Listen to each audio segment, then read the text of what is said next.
신약성경 14쪽 마태복음 9장 35절로 38절입니다. 주신 말씀을 우리 합독하시면서 살아계신 하나님의 음성을 듣겠습니다. 예수께서 모든 도시와 마을에 두루 다니사 그들의 회당에서 가르치시며 천국 복음을 전파하시며 모든 병과 모든 약한 것을 고치시니라. 무리를 보시고 불쌍히 여기시니 이는 그들이 목자 없는 양과 같이 고생하며 기진함이라. 이에 제자들에게 이르시되 추수할 것은 많되 일꾼이 적으니 그러므로 추수하는 주인에게 청하여 추수할 일꾼들을 보내 주소서 하라 하시니라. 아멘. 아멘. 우리 교회는 국직간 큰 행사 두 가지를 끝냈습니다. 생명 나눔 잔치 그리고 전교인 체육대회. 여러분 이거 보시면서요, 준비하신 분들이 보니까 매주에 모여서 또 준비팀 모임으로 모여서 어떻게 하면 또 잘 질서 있게 진행될까를 또 연구했어요. 담당하신 분들 두 행사가 끝나고 나서 어떤 마음이 들던가요? 이제 한숨 돌리자, 좀 쉬어야 되겠다, 이런 생각이 좀 들었을 줄로 압니다. 실제로 우리 교회는요 3주 전까지 생명 나눔 잔치를 위해서 또 VIP를 작정하고 성전에서 교구별로 나와서 기도했습니다. 초대했습니다. 그리고 당일날 찾아가서 모시고 오고, 그리고 또 결국 하나님의 은혜로 490명의 VIP들이 참여했죠. 여러분 특별한 하나님의 은혜 아닙니까? 여러분들이 헌신했고 수고했고 하나님 은혜 주셔서 이런 일들이 일어났죠. 그리고 이제 2주 전부터 등록하여 함께 나오기 시작한 분이 계시고, 오늘도 또 함께 등록해서 믿음으로 살겠다고 고백하는 분들이 있습니다. 여러분, 그런데 만약 오늘 이 예배 시간에 주님께서 우리 교회를 둘러보신다면 무엇을 보고 계실까요? 우리는 행사가 끝난 것을 볼지 모르지만 주님은 아직 교회의 문턱도 넘지 못한 VIP들이 많다라는 것을 보실지도 모르겠어요. 우리는 초대장을 다 나누었다고 생각하지만 여전히 교회에 와보라는 초대를 받지 못한 사람들이 있음을 주님은 보고 계실지도 모르겠어요. 우리는 전도 행사가 끝났다고 생각할지 모르지만 주님은 여전히 잃어버린 영혼을 향하여 마음을 가지고 계실지도 모르겠습니다. 사실 복음서는 끊임없이 우리 주님이 무리를 향해 있음을 보여주고 있습니다. 사람들은요 무리를 지나쳐 버립니다. 사람들이 포기한 무리들, 그리고 특별히 종교 지도자들이 귀찮아하는 무리들을 주님은 보시고 멈추어 서신 것입니다. 그리고 오늘 본문 35절은요 예수님께서 이렇게 하셨다고 보여주고 있어요. 예수께서 모든 도시와 마을에 두루 다니사 그들의 회당에서 가르치시며 천국 복음을 전파하시며 모든 병과 모든 약한 것을 고치시니라. 아멘. 모든이란 말이 반복되어 나오죠. 모든 도시와 마을을 가셨어요. 그리고 그들의 회당에서 가르치셨고 천국 복음을 전파하셨고 모든 약한 것, 모든 병든 것을 고치셨어요. 가르치시고 전파하시고 고치신 것, 예수님의 중요한 3대 사역입니다. 얼마나 분주하셨는지 몰라요. 모든 마을에 가셨어요. 여러분 그곳에 가면 누가 있습니까? 무리가 있어요. 무리들. 그 무리들을 바쁜 사역 가운데서 보셨어요. 그리고 오늘 본문에 보니까 그 무리들을 불쌍히 여기셨다고 말씀하고 있어요. 그리고 그들을 쓸데없는, 가망 없는 것으로 보지 않고 추수할 곡식으로 보셨어요. 그리고 그 추수의 들판으로 일꾼을 부르는 장면이 오늘 본문에 나와 있습니다. 그래서 오늘 본문 말씀을 통해 우리도 주님의 마음을 품고, 우리도 주님의 시선으로 세상을 바라보고, 우리도 주님의 부르심에 응답하는 귀한 복된 시간이 되시기 바랍니다. 오늘 본문은 우리에게 가장 먼저 주님의 마음을 보여주십니다. 그 주님의 마음이 뭐예요? 불쌍히 여기심입니다. 예수님께서 무리를 만났을 때에 예수님의 눈에 비친 이들의 실상이 어떤가? 36절이 이렇게 말합니다. 무리를 보시고 불쌍히 여기시니 이는 그들이 목자 없는 양과 같이 고생하며 기진함이라. 여기서 고생하며 기진한다, 이것은요 짐승이나 동물들 이 얼마나 참혹한 형편에 있는가를 보여주는 단어입니다. 원어의 의미를 번역하면요 가죽이 벗겨지고 뼈가 부러진 채 길바닥에 내팽개진 상태, 이것이 바로 고생하며 기진했다라는 뜻이에요. 오늘 본문은 이 무리가 목자가 없다고, 목 잡는 양과 같다고 말하고 있어요. 자, 여러분, 양떼에게 가장 필요한 것이 뭘까요? 물론 풀밭이 필요하고 마실 물이 필요하지만 더 근본적으로 필요한 것은 목자입니다. 목자가 없는 양은 금방 맹수에게 잡혀 먹을지도 몰라요. 그리고 굶어 죽을 수도 있고요, 낭떠러지에 떨어져 죽을 수도 있어요. 목자가 너무 중요해요. 그런데 당시에 왜 목자가 없다고 말씀하고 있을까요? 바리새인이 있었고 서기관이 있었죠. 종교 지도자들이 그들의 가운데 있었어요. 하지만 예수님 보기에 그들은 목자가 결코 아니었습니다. 오히려 백성들에게 율법의 짐을 주었어요. 그래서 그들의 영혼은 피폐하고 굶주리고 상처 입고 지쳐 있었던 것이죠. 주님은 그 비참한 모습을 보시고 어떻게 여기셨어요? 불쌍히 여기셨어요.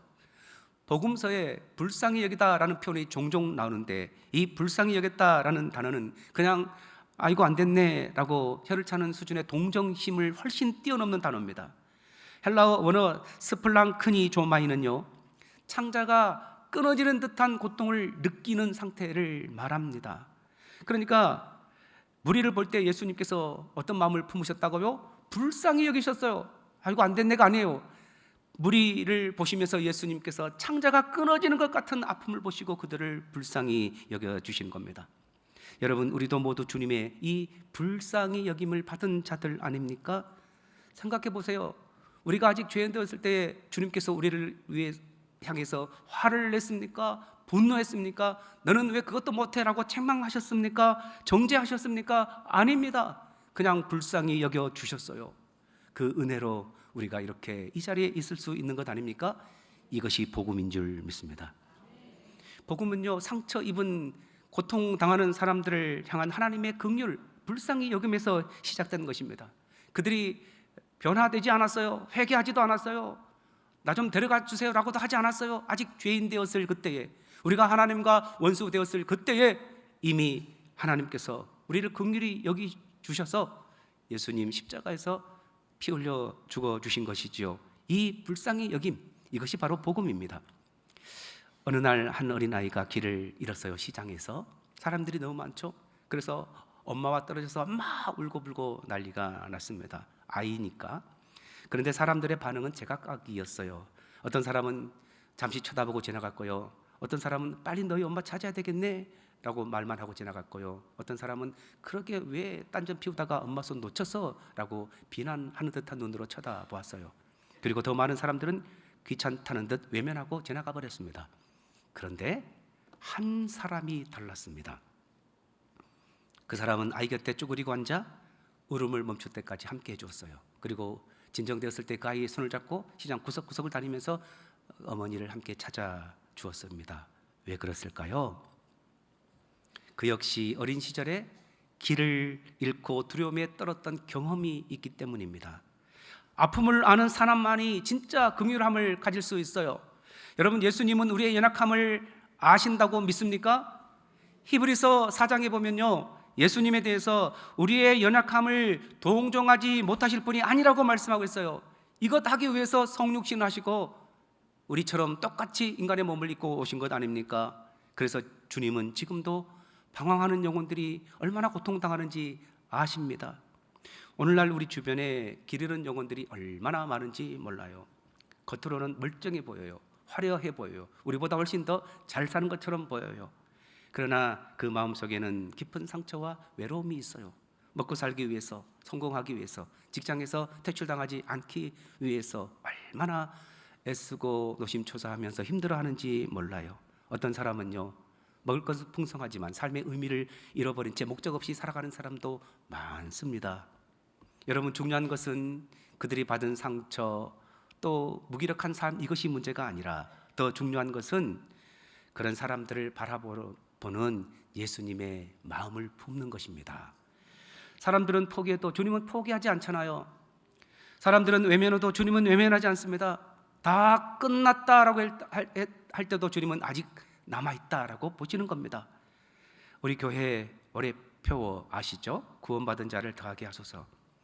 그 일환으로 우리가 10만 번 예수 믿으라 전하기 실시하고 있어요. 여러분, 전도의 시작은 프로그램이 아니에요. 전도의 시작이 뭘까요? 주님의 눈으로 영혼을 바라보는 것입니다. 주님의 긍휼이 내 마음속에 살아나는 것입니다. 그때에 전도가 이미 시작되는 것입니다. 오늘 본문에서 두 번째, 주님의 시선을 보여줘요. 주님의 시선. 주님의 시선은 무엇입니까? 추수할 것이 많다라는 거죠. 자, 목자 없는 양처럼 고생하며 기진한 무리를 바라보시며 주님께서 뜻밖의 말씀을 하셨어요. 37절에 이에 제자들에게 이르시되 추수할 것은 많되 추수할 것은 많되. 여러분, 방금 전까지 예수님은 목자 없는 양과 같이 고생하며 기진하는 무리를 바라보고 계셨잖아요. 고생하며 기진하는 건 무슨 뜻이 있다고 했어요? 짐승들 가죽이 벗겨진 채 뼈가 부러지고 그리고 길바닥에 내 동댕이 쳐진 그런 상태였죠. 주님은 그들을 보시고 끝났다, 저런 답이 없다, 소망이 없다 이렇게 말씀하지 않았어요. 뭐라고 말씀하셨다고요? 추수할 것이 많다. 사람들이 보기에 실패한 인생, 의미 없이 이제 가망이 없는 인생이라고 볼 수 있어요. 여러분, 요즘에 얼마나 세상이 교회를 향해서 강팍해져 있는지 몰라요. 복음이 들어갈 것처럼 보이잖아요. 그때 우리는 세상은 끝났다, 전도는 이제 쉽지 않다라고 생각할지도 모르겠어요. 그러나 예수님의 눈에는 그들도 추수할 곡식으로 보이는 겁니다. 추수할 것이 많다라는 것입니다. 우리는 현실을 보지만 예수님은 미래를 보시고 가망을 보는 것입니다. 어느 농부가 봄에 밭에 씨를 뿌렸습니다. 뿌리고 매일 나가 밭을 점검하는 거죠. 그런데 여전히 검은 흙만 덮여 있었어요. 지나가던 어떤 사람이 농부에게 이렇게 말합니다. 농부님, 씨앗이 다 죽은 것 아닙니까? 하지만 농부는 웃으며 대답합니다. 아닙니다. 지금 보이지 않을 뿐 씨앗은 땅속에서 자라고 있습니다. 여러분, 사람들은 겉모양만 봐요. 그러나 오늘 제가 말씀드린 이 농부는 땅속에서 자라고 있는 씨앗을 본 거죠. 이것이 주님의 시선인 줄 믿습니다. 여러분, 우리가 생명나눔잔치 했잖아요. 490명이 우리 교회에 발을 들여 놓았잖아요. 이 방문했던 이분들을 볼 때 우리 눈에는 이런 사람을 교회를 거절하는 사람으로 볼 수도 있어요. 왜요? 딱 한 번 나오고 안 나오잖아요. 그래서 우리 눈에는 복음에 관심 없는 사람, 우리 눈에는 가망이 없는 사람 이렇게 보일 수도 있어요. 그러나 여러분, 그들의 마음을 움직여서 이 자리에 나오게 하신 분이 예수님인 줄 믿습니다. 우리의 마음을 움직여 기도하게 하신 분도 주님이세요. 성령님께서 VIP로 이름을 적용하게 하셨고 믿음의 권속들이 부르짖어 그 이름을 불러 하나님께 아뢰게 하셨어요. 그리고 강사님을 통해서 복음을 듣게 하셨어요. 그렇다면 주님께서 그 영혼들 내버리시겠습니까? 오늘 주님은 말씀하십니다. 추수할 것이 많다. 여러분, 그래서 오늘 우리도 같은 마음을 품기를 바랍니다. 요즘 사람들요, 어느 때보다 부유하지 않습니까? 먹을 건 많아요. 상대적으로 비교해서 좀 빈곤하는 사람이 있을지는 모르지만 먹을 것 없어서 힘들어하는 분들은 적은 것 같습니다. 그런데요, 이상하게도 마음은 더 외롭고 불안해해요. 인생의 의미를 잃어버린 채 많은 것을 가졌지만 평안이 없습니다. 왜 그럴까요? 사람은 떡으로만 살 존재가 아니기 때문에 그렇습니다. 영적인 존재로 하나님이 만드셨기 때문에 그렇습니다. 먹을 것, 입을 것, 살 것 다 모든 것이 100% 만족해도요, 영혼의 갈증이 해결되지 않으면 그 사람은 행복할 수 없는 것입니다. 그래서 겉으로는 무관심해 보여도 실제 마음으로는 영적인 것을 갈급하고 하나님에 대해서 관심을 가지고 있는 사람들이 생각보다 많습니다. 그래서 우리가 그것을 경험했잖아요. 5월 24일 490명이나 이 자리에 나왔던 것, 물론 친분 때문에, 물론 이제 선물 받으려고 나오신 분도 없지는 않을 거예요. 그러나 그 밑바닥에 말은 하지 않았지만 두려움이 있는 것입니다. 염려가 있는 것입니다. 갈증이 있는 것입니다. 주님 만나고 싶은 생각도 그들 가운데 있는 것입니다. 여러분, 그래서 전도의 가장 큰 장애는요, 세상의 냉담함이 아니에요. 우리의 믿음 없음 혹은 우리의 낙심입니다. 주님은 분명히 말씀하셨잖아요. 추수할 것이 많다. 여러분, 시절상으로 지금이 어떤 시절이라고요? 영적으로 지금이 바로 추수할 때인 것입니다. 추수할 곡식이 너무 많습니다. 여러분, 주님의 시선으로 바라보지 못했다면 다시 한번 기독교를 비난하고 전도가 잘 안 되는 이 시대 속에서도 추수할 것이 많음을 인정하는 우리가 되십시다. 마지막으로 본문은 주님의 부르심에 대해서 보여줍니다. 뭐라고 부르신다가요? 일꾼들을 보내어 주소서라고 기도하라고 우리 가운데 말씀합니다. 38절, 그러므로 추수하는 주인에게 청하여 추수할 일꾼들을 보내주소서 하라 하시니라. 아멘. 보내어 주소서라는 말은요, 그냥 한번 가볼래? 라고 보내는 것이 아니에요. 굉장히 뜻이 있는데요, 강제로 밀어내고 등 떠밀러 밭으로 막 이렇게 보내는 것에 의미가 있어요. 예수님께서 왜 그렇게 강한 단어를 사용하셔서 말씀하실까요? 예수님께서 너무 조급해 하셨을까요? 아닙니다. 지금 들판에 너무나 많은 영혼들이 복음을 기다리고 있기 때문에 그렇습니다. 그리고 이 추수 때를 놓치지 않으려는 주님의 마음이 담아 있습니다. 여러분, 추수도 때가 있는 것 아시죠? 깨가 이제 딱 깨를 심었는데 깨를 털어야 돼요. 제때 털지 않으면 다 없어져 버리잖아요. 때가 중요한 것입니다. 그래서 우리 주님 우리에게 추수할 일꾼들을 보내어 주소서 간구하라고 명령하신 줄 믿습니다. 현대 선교의 아버지라 불리는 윌리엄 캐리가 바로 그렇게 쓰임받은 사람인데요, 그는 영국의 평범한 구두 수선공이었습니다.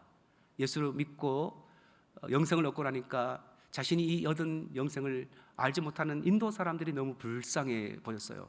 그래서 일과가 끝나면 하나님 앞에 이렇게 저녁마다 부르짖어 기도했어요. 하나님, 인도 땅에 저 수많은 영혼들이 죽어가고 있습니다. 그들에게 복음을 전할 일꾼들을 보내주십시오.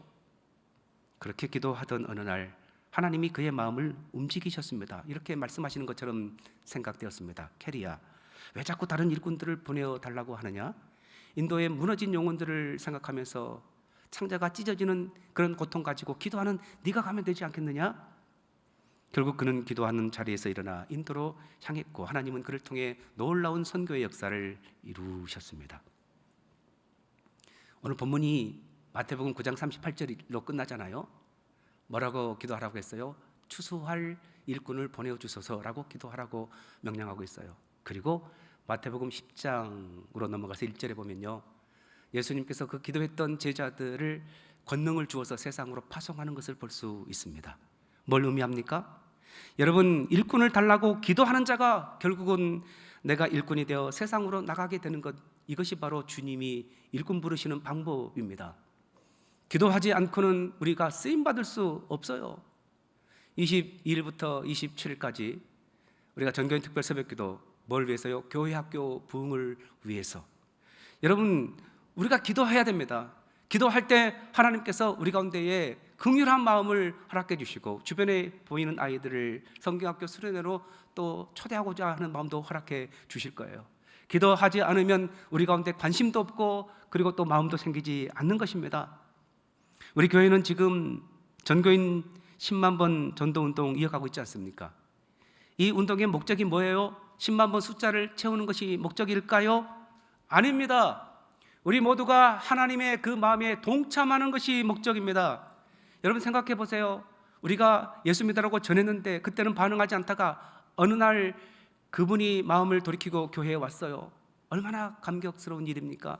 그분이 새 가족을 수려하고 새 가족에서 간증을 하는 것 들어보니까 대전 영락교회 다니는 어떤 분이 예수 믿으라고 전했는데 그때는 기분이 나빴지만 생각이 나고 그래서 내가 결국 교회에 나왔느라고, 그 복음 전해준 분이 너무 감사하다고 여러분 혹시라도 간증할지 어떻게 해야 합니까? 그 한 사람 때문에 그 사람 직장 동료들이, 그 사람 가족이 구원받아 하나님의 백성이 될지를 또 누가 알겠습니까? 여러분, 그래서 전도는요, 하나님을 돕는 것이 아니에요. 우리를 초대하시는 하나님의 은혜에 반응하는 것입니다. 왜 우리를 초대하십니까? 이 놀라운 생명의 역사에 우리가 동참하여 하나님의 동역자로 세워주시는 것이 하나님의 뜻이기 때문에 그렇습니다. 여러분, 그래서 오늘 주님은 우리를 동일하게 초대하십니다. 함께 추수의 기쁨을 나누자, 함께 잃어버린 영혼을 찾자, 그래서 하나님 나라의 잔치에 함께 즐거워하자라고 부족한 우리를 주님께서 초대하신 줄 믿습니다. 주님은 우리에게 당장 거창한 일을 기대하시는 것은 아닐지도 모르겠어요. 그냥 한 영혼, 생각나는 영혼 위해서 기도하고 그 영혼에게 안부 여쭙고 그리고 마음의 담대함이 생기면 우리 교회 예배 한번 가봅시다. 그래서 초대해 오는 것, 그것이 전도의 시작이고 추수의 시작인 것입니다. 주님은 오늘도 추수의 들판으로 우리를 부르십니다. 영혼이 살아나는 가장 큰 기쁨을 함께 누리자고 초대하십니다. 우리 모두 주님의 부르심에 반응하는 우리가 되시기 바랍니다.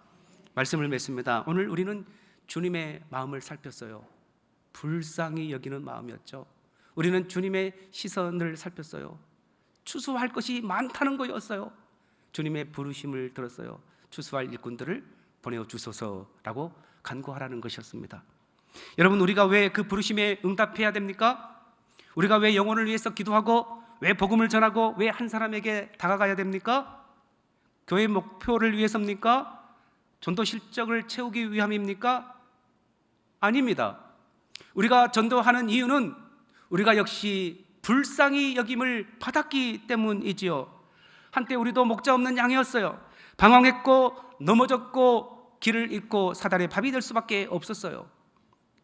그 우리를 주님께서 불쌍히 여겨주셨잖아요. 창자가 끊어질 것 같은 고통을 느끼시면서 그래서 우리 위에 오셨고 십자가 지시고 그리고 마침내 우리를 하나님의 자녀로 삼아 주셨지 않습니까? 그 큰 사랑 생각하니까 우리도 주님께서 기뻐하시는 일에 동참하는 것입니다. 그래서 여러분, 전도는 의무가 아니라 뭡니까? 사랑입니다. 사랑을 깨닫는 거예요. 전도는 하나님 앞에서 부담이 아니에요. 주님의 마음을 회복하는 것이 전도인 줄 믿습니다. 그래서 오늘 주님은 우리를 향해 이렇게 말씀하십니다. 내가 너를 사랑한 것 같이 너도 잃어버린 한 영혼을 사랑하지 않겠니? 내가 너를 찾아온 것처럼 너도 한 사람에게 다가가지 않겠니? 내가 너를 포기하지 않는 것처럼 너도 한 영혼을 포기하지 않았으면 좋겠구나. 오래전에 구약의 이사야 선지자는요, 하나님의 이 음성을 들었습니다. 내가 누구를 보내며 누가 우리를 위하여 갈꼬. 이 부르심 앞에 이사야는 형편을 따지지 않았어요. 자기 자신의 연약함을 보지 않았어요. 하나님의 은혜만 바라보았습니다. 그리고 이렇게 고백했죠. 내가 여기 있나이다. 나를 보내소서. 여러분, 생명나눔 잔치는 물론 끝났죠. 그러나 우리 주님의 시계는 여전히 멈추지 않았어요. 주님의 긍휼도 멈추지 않았고 주님의 추수도 아직 끝나지 않았어요. 주님께서 분명히 말씀하십니다. 추수할 것이 너무 많구나. 오늘 예배를 마치고 우리 모두의 마음속에 우리가 자주 불렀던 이 CCM 가사의 찬양 가사가 우리의 고백이 되기를 바랍니다. 아버지, 당신의 마음이 있는 곳에 나의 마음이 있기를 원해요. 아버지, 당신의 눈물이 고인 곳에 나의 눈물이 고이기를 원해요. 아버지, 당신이 바라보는 영혼에게 나의 두 눈이 향하기를 원해요. 여러분, 이 고백과 함께 이사야가 결단했던 내가 여기 있나이다, 나를 보내소서라는 결단이 우리 가운데 일어나기를 바랍니다. 이것은 특별히 강압도 아니고요, 우리를 위한 족쇄도 아니에요. 하나님의 그 잔치에 우리를 초대하시는, 동역자로 세우기를 원하시는 하나님의 특별하신 은혜인 줄 믿습니다. 이 부르심에 응답하여 주님의 추수의 기쁨을 함께 누리는 우리 모두가 되시기를 바랍니다. 기도하겠습니다. 살아계신 아버지 하나님, 우리도 방황하던 자였고 심판받아 멸망할 자였는데 우리를 창자가 찢어지는 고통 속에 우리를 불쌍히 여기시는 하나님의 마음 때문에 예수님 성육신하셨고 그리고 우리 위에 십자가 져주셨고 그리고 부활하셔서 예수 믿음으로 우리가 생명을 얻고 영생을 얻게 되었음을 믿습니다. 이제 이 큰 사랑과 은혜를 받은 우리가 오늘 휘어져 추수하게 된 세상을 앞에 추수할 일꾼을 보내달라고 기도하는 우리가 되기를 원합니다. 하나님, 기도하다 보니 하나님께서 우리를 파송할 때가 있고 기도할 때에 감동을 주실 때가 있고 기도할 때에 한 영혼을 품고 주님께 인도하는 축복의 통로요 구원의 통로가 되는 것을 믿습니다. 우리 교회가 예수 믿으라 10만 번 전하는 이 운동을 통해서 주여 이 지역에 구원받아야 될 영혼들에게 찾아가게 도와주시고 주님의 사랑을 보여주어 마침내 하나님 앞에 생명의 도구 되는 교회, 생명의 도구 되는 성도님들 되게 하여 주시옵소서. 예수님 이름으로 기도하옵나이다. 아멘. 다 같이 일어나셔서